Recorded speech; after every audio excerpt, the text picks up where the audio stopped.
Ladies and gentlemen, welcome to a new episode of Flesh Wound Farce, where we review and discuss your and our favorite comedy films. This is the world's first and only combination trivia host and professional wrestling announcer of Chilean descent that currently resides in Southern California, Ozzy V. And with me, as always, on this program, first in the Northern California Bay Area, world-famous juggler Greg Larson. How you doing tonight, Greg? Man, Ozzy, it's such a great week. I've picked out our Halloween costume between my wife and I, which is great. New Dream Theater album came out, which is awesome. Already had a good listen. There was one song, 20 minutes long. Fantastic. And on top of that, my jersey collection is going to get bigger with an Orko jersey from Masters of the Universe. So it's been a great week. How about yourself, Ozzy? Excellent. Fantastic. Always tons of stuff going on. But I just want to touch base with you real quick. So you also have a news story that you're going to share with us momentarily. But I did want to ask, you said you picked out the Halloween costume for your new wife. Did you want to share what that is, or is it like a surprise? Yeah, I can share it. So we decided Princess Bride. Great film. Excellent.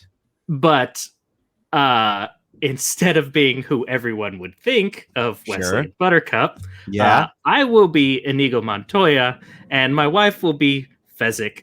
And for those who don't know, my wife is about 5 feet tall. So her playing the Andre the Giant character is going to be a lot of fun. That's hilarious. At a performing arts camp I went to a while ago for a costume dance, a group of counselors, we dressed up as Princess Bride characters. Of course, I was Fezzik. I had this like AC Slater wig, and I had this like tan shirt that I just kind of turned inside out and just tucked in the collar. Totally worked. Anyway, also with us, ladies and gentlemen, Fleshman producer Todd. I assume chilling as always. Chilling. Now, I mean, I hope you don't mind I bring this up because Greg mentioned he picked out a Halloween costume for him and his wife, and I mean, I know that your wife is a devout Denver Broncos fan. I'm fairly certain that's the case, and to the point when you feel the need to wear a Denver Broncos hat.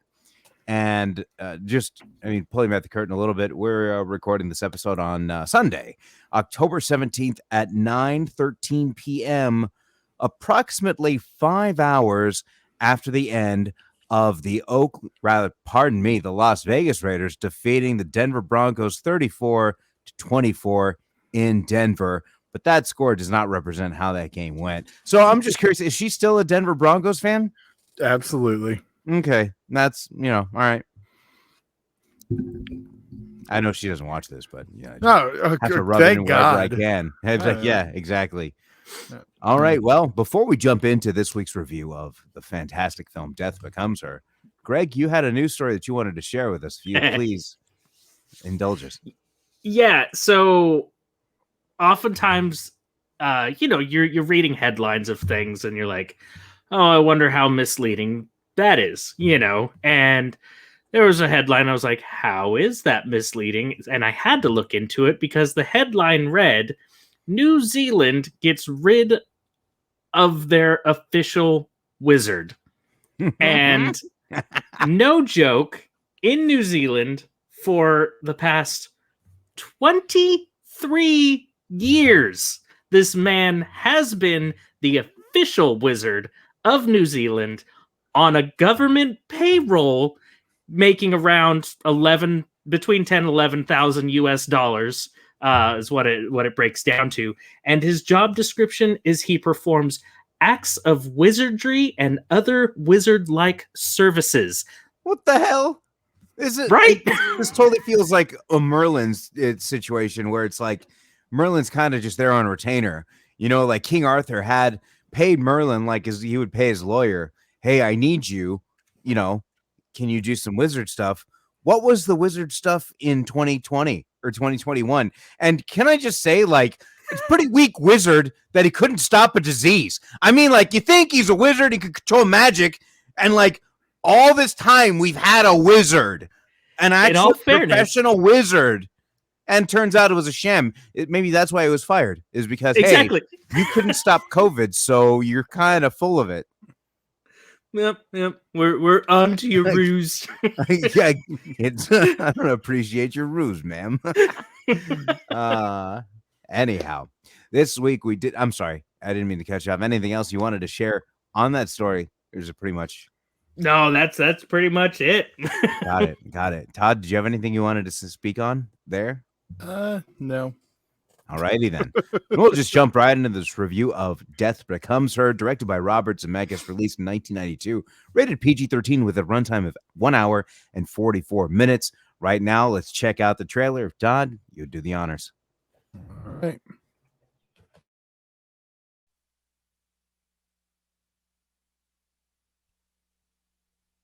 Don't you know that it's worth every treasure on earth to be young at heart? Some people will go to any length to stay young forever.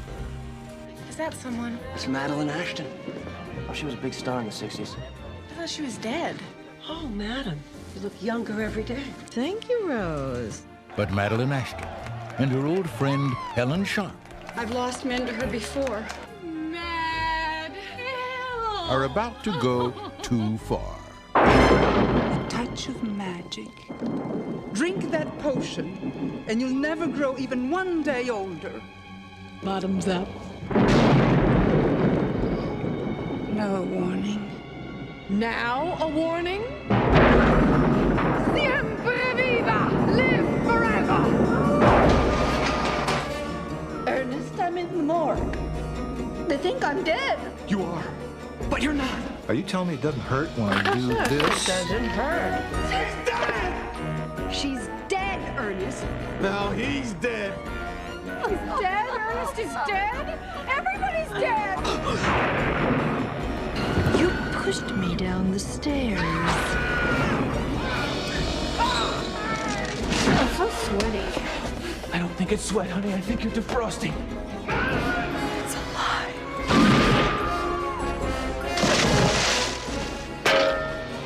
Universal Pictures presents Meryl Streep, Bruce Willis, It's a miracle! and Goldie Hawn. Look at me. I'm soaking wet. Death Becomes Her. I just have to make a telephone call.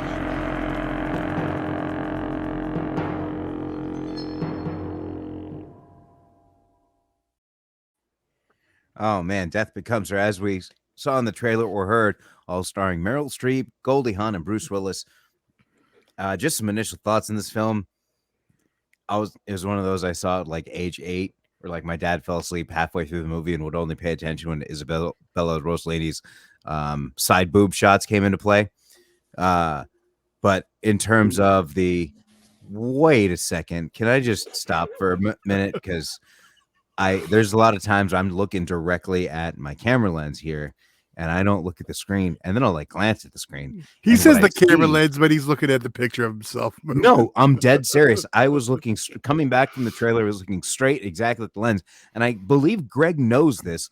And then when I look on the screen, I see Greg has a mask on, and I'm not talking like he has a face mask on. It's like a full on like over the head face mask. Why? Does he not get who it is? That's the Andre the Giant mask. Oh, Yeah. okay. It just really like, I'm over here in one realm of talking about one movie. It's like, what is happening? Now I understand. Yeah. So anyhow, as I mentioned my initial thoughts, Greg, how about yours? This was a movie that I've not seen in quite some time, but I do remember watching it initially and thinking it was hilarious. And I even told my wife when this was coming up, I was like, this movie was great. I remember laughing so hard at it. And so it was interesting to watch it again. Absolutely. Todd, how about you? Well, I'm gonna give a little history on this one too, real quick. I am a fan of this one. I was looking forward to revisiting it. Earlier this year, a new special edition, collector's edition came out from Scream Factory. So It's got everything you could want out of it. Well, minus a Bruce Willis interview, but that So wasn't happening. there's commentary from Zemeckis? Yeah.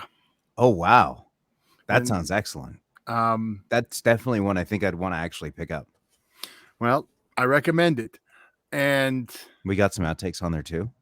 I'd have to double check the specs, but I can pull that out. What the exact specs are. I'll save that for the end, and I'll pull up the specs. Okay. But this movie actually began life, and I don't know if you guys know it as well as like I know off the top of my head. Did you guys notice the trailer music? Oh yeah, the Crypt Tales from the Crypt. This began its life as a follow-up to Tales from the Crypt Demon Knight. It was going to be the second Tales from the Crypt feature film. So Robert Zemeckis produced the series and all that stuff. So this is, there's a couple films that started off life as that. This one and The Frighteners are the biggest ones. Okay. So this initially started off that was going to be its second Tales from the Crypt movie. And you can actually still hear some of the Elfman Tales from the Crypt music in the feature, in the film itself. I didn't think too much on it because what I thought was interesting. So you see directed by Robert Zemeckis, then you see music by Alan Silvestri. And I thought like, oh, that's interesting. It's the same duo for Back to the Future. You know what I mean? So I kind of had like that. I don't want to say those lenses on because lenses are meant for visual and that's an audio thing. But it was something I was paying attention to, and I was more paying attention to similarities like, oh, because Silvestri's great with comedic moments, right? And like how music hits in Back to the Future and how music hits here. I didn't notice any Elfman influences, but at the same time, I wasn't paying attention. Yeah, it's not a lot. There's just a little bit you might notice. But just a little bit deeper before jumping into our favorite scenes. It's an hour 44 minutes, but it definitely doesn't feel as much, definitely not as long. There's so much small details throughout that you really are just having a good time just watching all this unfold. And you almost don't care how long it's. I didn't get exhausted at one point, like looking at my watch, how much curious time was longer. But just to jump into my favorite line here, it had to have been after you had Madeline Stone, I believe is her, because I keep thinking of Madeline Stowe, the actress. But it's Meryl Streep is Madeline Menville, Madeline Ashton. It was Madeline Ashton. Yeah. That's what it was.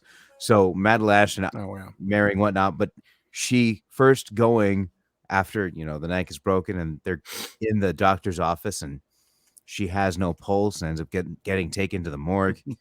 And you have Bruce Willis like, and this always got me like from when I was a kid, just because of his delivery of like, he sounds like he's going to cry, but then the line itself of like, where'd you take her? The morgue.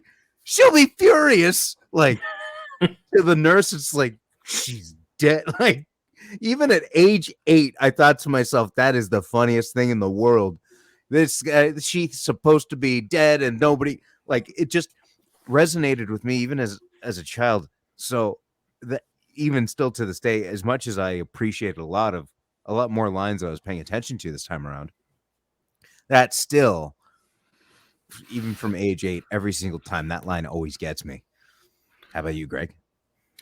I think part of this is because of my vindictiveness with Bruce Willis and his lack of holiday movies. You know what? If you want to be a Scrooge, I don't.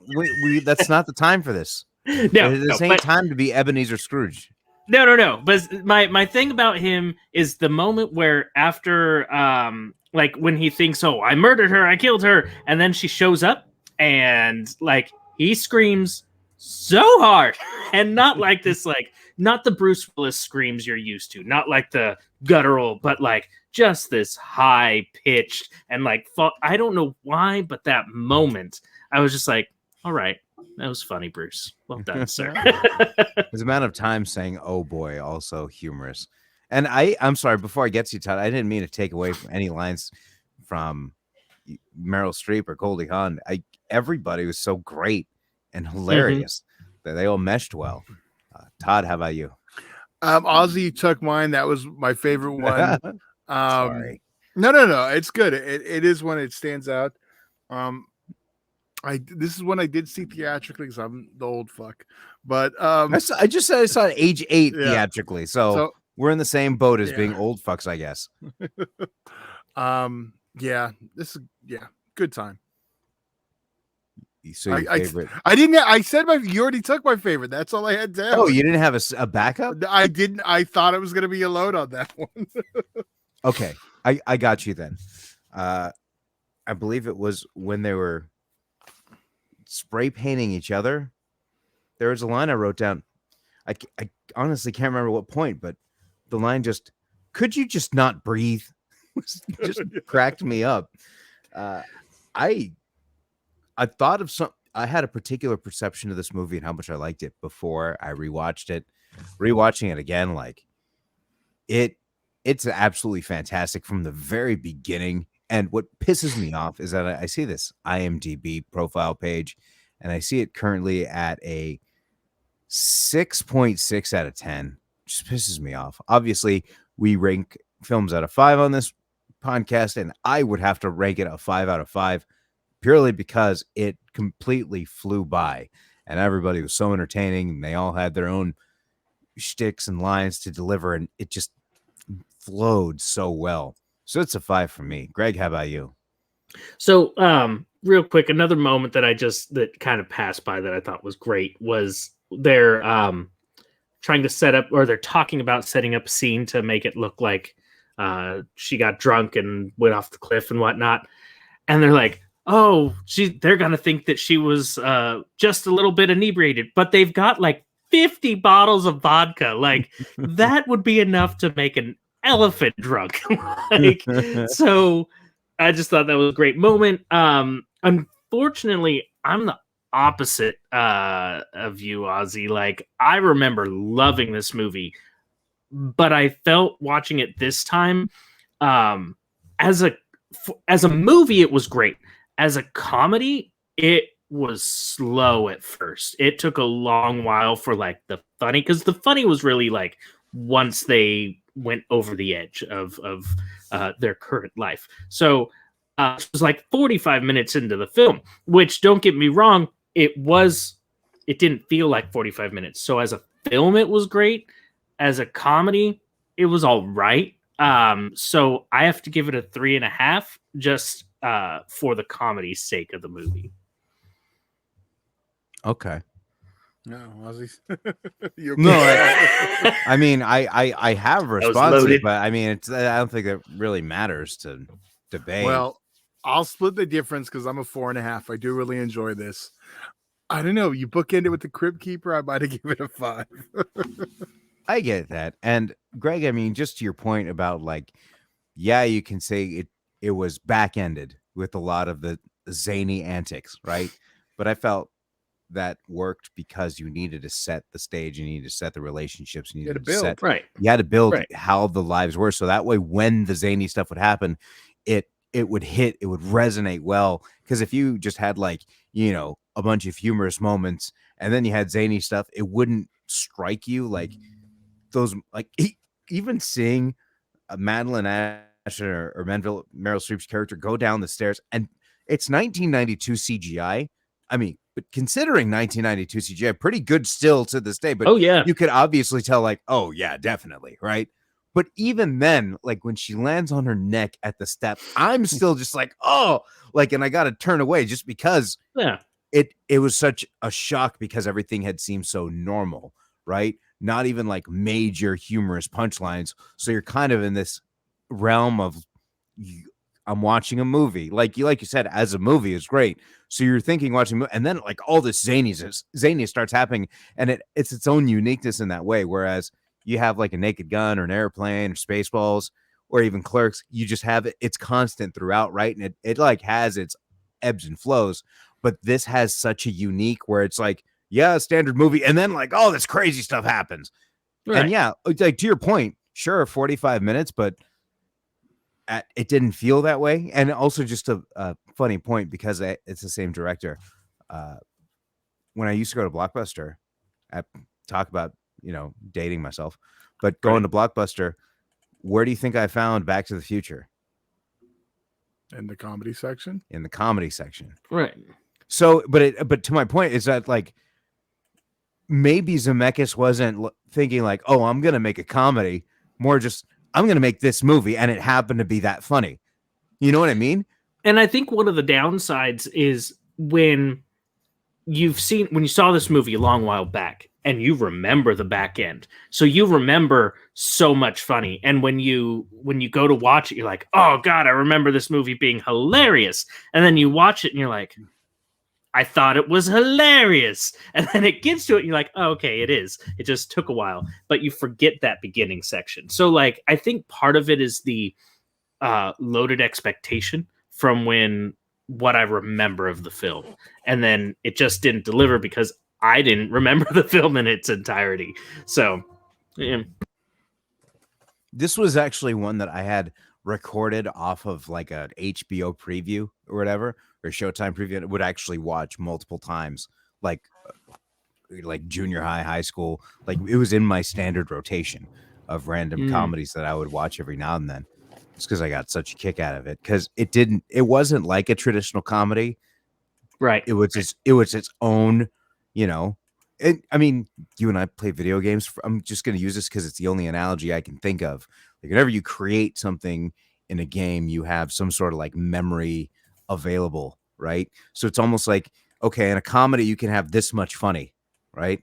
So it's almost like they just shifted all that funny to the end, right? And that's just the way that movie came together. And that I appreciate for that. And it stands out for me in that manner. And I loved it. So I don't mean this to sound like, oh, you're wrong, Greg, but that's where I'm at with my 5 being the correct score and you with your 3.5, which is the incorrect score.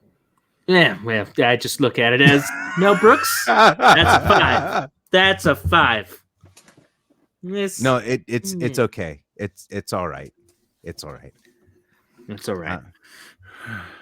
Well, we should have had the disclaimer. We should have had the disclaimer. The disclaimer should have come from you this time. Yeah. Well, there'll be one for me coming up. Really? Oh, I think that's a sneak preview about next week's episode, where we will return with a new episode continuing our theme of horror-themed comedies with The Lost Skeleton of Cadavra. Yes. And Todd, I'm curious. I didn't say it was that one. Well, I know our schedule beyond.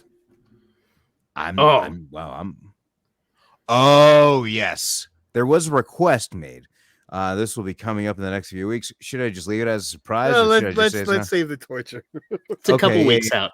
It's going to be a few weeks out, and I might be sick that week. I'm looking forward for Todd's review on this. We might have a private school moment from Todd, which I cannot wait for. I've tried to live my whole life without watching this and one other movie, and I have a feeling, because I told you the other movie, we'll eventually have to do that. Oh yeah, we're gonna find out what that movie is. Yeah. Oh, you can bet your ass we're gonna find out what that movie is.